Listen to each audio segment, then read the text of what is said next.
Hello, Tucker Kelly here from Mizpah Farms, and today we're moving the goat house. Stay tuned to the end of the video because we will also be giving you a tour of this goat house, which happens to be the world's best. Let's get going. What do you think, Lulu? Huh?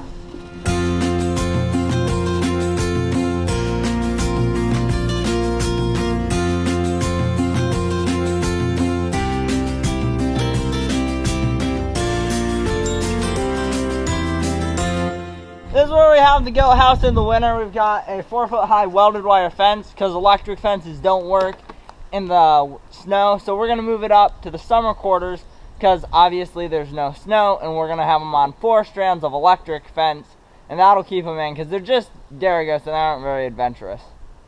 Before we move it, we gotta take everything attached to it off.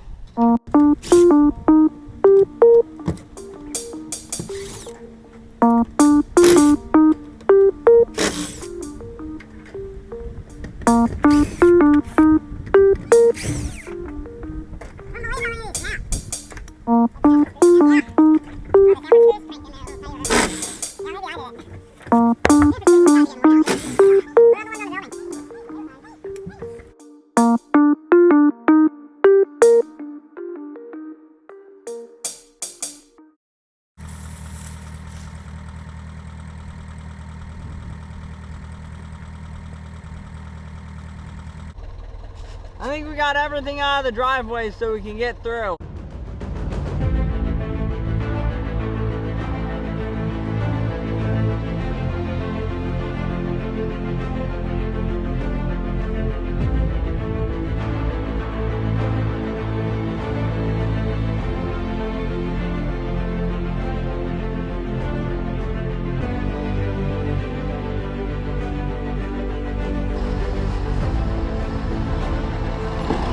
This is the tricky corner. We've got all these blocks here so we can Egyptian engineer our way over it.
So it's end landing spots right up there on the hill past the backhoe.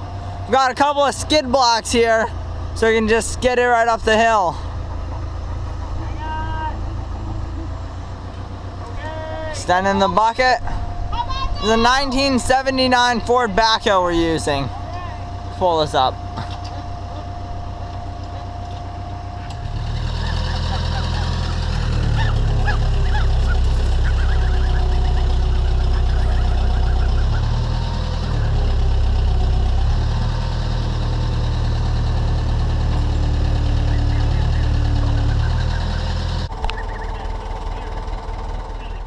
By the way, a little update down on the honky conks. They're doing great. They're hanging out with the ducks and geese all the time now.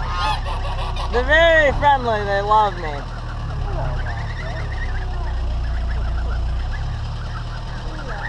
Alright, so we got the house moved over, the goat house, and now we just need to put the fence up.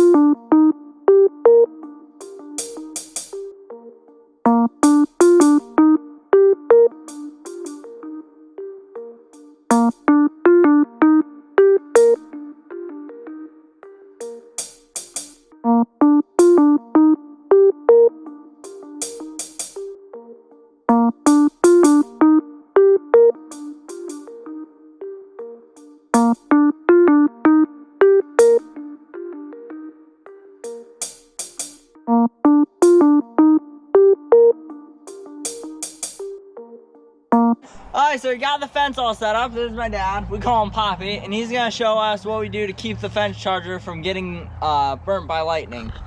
Getting burnt by lightning is a big bummer because it costs you about 150 bucks like that. So what we made up is these portable stands, and we could take these wherever we have the pastures from season to season, and we could just pick this up, take it right off the T-stakes and move it from place to place. We have where our power feeds in, and we just brought it to a three-way. This goes to Tucker's goose house, this goes inside the goat house, and then this surge protector goes to our fence charger. So this is just an extra level of protection. So we have one level of protection with the surge protector, comes into the fence charger, and then we have these series of switches. If we have a lightning storm coming, we can come out and disconnect the fence or connect the fence or ground as quickly as that, just to make sure it doesn't get zapped. So this one feeds the fence, this one feeds the ground. Comes from there, it follows the lines down, it comes through this lightning diverter, which is another level of protection. So you have a lightning diverter to the fence, which we connect with these handy dandy alligator clips, which we absolutely love. So you clip on, now the fence is charged. If you need to get in the fence, or if the animals are out or something's going on, it's as simple as that, and the fence is disconnected. So you can disconnect the fence that way to separate it from your system, and then you can do this. So all these different levels really help to keep lightning from ruining your system in a hurry. So the idea being is, if we're not home, this is a pretty good setup. This protects us from lightning coming through the power poles and the line to the house. And this protects us if the lightning strikes the fence field. It keeps us from going back. Best case scenarios, if a lightning storm or a thunderstorm's coming and we are home, we'll just come out and we disconnect the fence manually ourselves, and that way we know that the charger is disconnected from the fence, and we pull this out and we know that the charger is protected from the street, and there's no way that that can get zapped. How many volts we got? 6 or 7,000. Yep, 7,000. Pretty good. Yeah. Just test all 4 lines to make sure, and we're in good shape. Okay, let's go get those goats. Yeah. I'll never like it. Hello, ready to go to your new home? Okay, you can. Ready? We're gonna walk around the cherry tree now. Feel like family.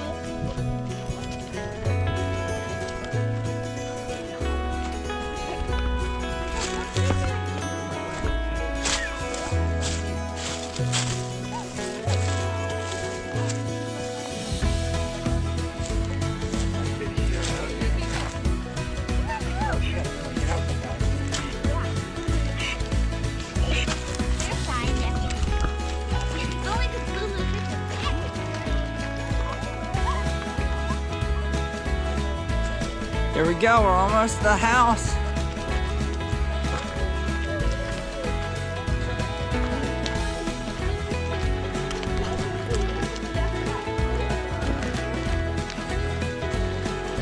Now for the interesting part, let's get them in the house.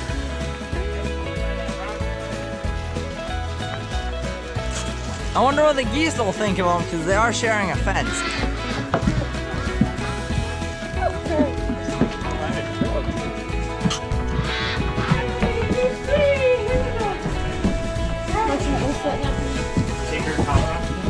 Here's Penelope.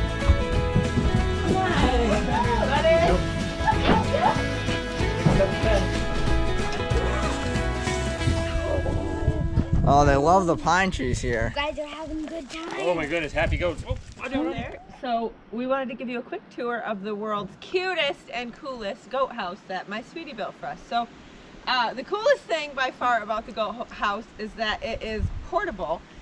Mike built it on skids so that we can tow it to different places around the farm with our backhoe. We don't really, here in New Hampshire, at least on this part of New Hampshire, we don't have like a lot of pasture land. Our property does not have pasture land. It's got a ton of rocks and woods and stuff like that. So goats are actually browsers instead of grazers. Sheep are grazers, so they really like grass. And goats are more browsers, like they like brush and everything like that. So they really do well in the woods. We have a ton of hemlocks and pine trees, and the goats really like to eat those. So Another thing about the goat house, Mike made it so that our doors are Dutch doors, so that when it gets hot and sticky in the summer, we can open the top if we want to. So the top comes open, and we can just leave it here and get a nice breeze to blow through. So come on inside. Okay. So he divided it up into two sides. So the side that we're in is the milking parlor side, and then the other side is the goat side. And in the milking parlor side is the milking stand, obviously. And then I have their grain and different things like that in metal garbage cans so that mice and stuff like that can't get into it. And we have an extra shed where we keep like more hay bales and straw bales and stuff like that. But I just usually keep one of each of those here so I can access them every day, you know, when I need to. I also leave some pine shavings in because I like to kind of put that down in the warmer months of the year. So this is the milking parlor side, and then this is the goat side. It has a Dutch door also, which the goats really like because they always are jumping up in here and putting their feet up on the door to say hello. So that's kind of cool. And it's fun, you know, for people to be able to come in and say hello and still see them, but maybe they don't want to like get right down in with them kiddos and stuff. So it's just kind of a super nice feature. And again, it lets kind of a nice breeze through and keeps it cool in here. We also have in here a little stall. We can take this stall out if we want to, like when the girls have kids in the spring and they get to the age where we're separating them at night. We'll just kind of put all the kids in there and they have a really good time all piled in together. But we recently got this girl, Gertie, the white goat here, and the black goat, Penelope, was really beaten up on her pretty bad for a while to begin with. So we put the ornery goat in the stall also at night, just so Gertie, you know, we're for sure is safe at night while she's sleeping when we're not out here to kind of keep an eye on it. Mike built a hay rack, so goats, you know, they eat. Stop eating the camera. They eat a lot of hay. And, you know, there's a lot of different hay rack designs, but goats are notorious hay wasters, and we hate to see our dollar bills laying on the floor. So this hay rack design has been really great. There is still some waste, but there's not tons. And so, I mean, we can just kind of rake that out and use it, you know, use it for bedding and everything. So another cool thing that Mike did for the goat house, because, you know, we get like dark winters in New Hampshire, and when I'm doing goat chores in the morning, it's usually dark outside in the winter, and also, you know, it's dark at night because it gets dark so early. So he actually hooked it up so that we have power to the goat house. Like he ran a cord to a switch here, and then wherever we move it on the farm, you know, we're usually pretty close to like our power source, so we can just run extension cords or whatever if we need to be able to have light. So that's really cool. So we have these cool little party lights in here that just that light it up so that I can see to do chores and everything like that. And then in the winter also we can put it on a timer because goats are kind of like chickens lay more eggs if they have like a certain amount of daylight, and we've heard too that goats like will make more milk if they have a certain amount of daylight hours. So that's why we have a timer hooked up, so in the winter time, or you know, the darker times of the year, we can have them on a timer so that the lights can come on like at 6 in the morning when it's still dark, and you know, they still get however many hours of daylight. So another cool thing about the goat house is that Mike made it so that these windows, which are really grimy and need washed, can open. So a lot of times in the summer we'll open them, again, just to help with the breeze, because it does get really pretty hot and humid in New Hampshire in the summers, and you usually walk by, and if a goat hears you coming, they'll stick their head out the window, so that's kind of funny. But yeah, so that's the windows, they open, so that's cool to keep it cool in here. So another thing that you might notice about the goat house, not just that it's super cute, but the roof here. So Mike did it so half of it is just clear plastic panels, and then the other half is like tin or metal roofing. And what's really cool about that is, you know, when it's really hot in the summer, we put the tin or the metal side towards the sun so that it doesn't bake the poor goats to death. But, you know, they still get like nice morning sun through the roof before it's too hot. And then in the winter, we end up turning it around so that the clear panels face whatever part of the sky, you know, gets the most sun in the winter time. So it's kind of like a little bit of a passive solar design, I think is what he calls it. I'm not sure, he's like the professional, but anyways, it helps keep them warmer in the winter and cooler in the summer. So that's been a really cool design that Mike thought of too.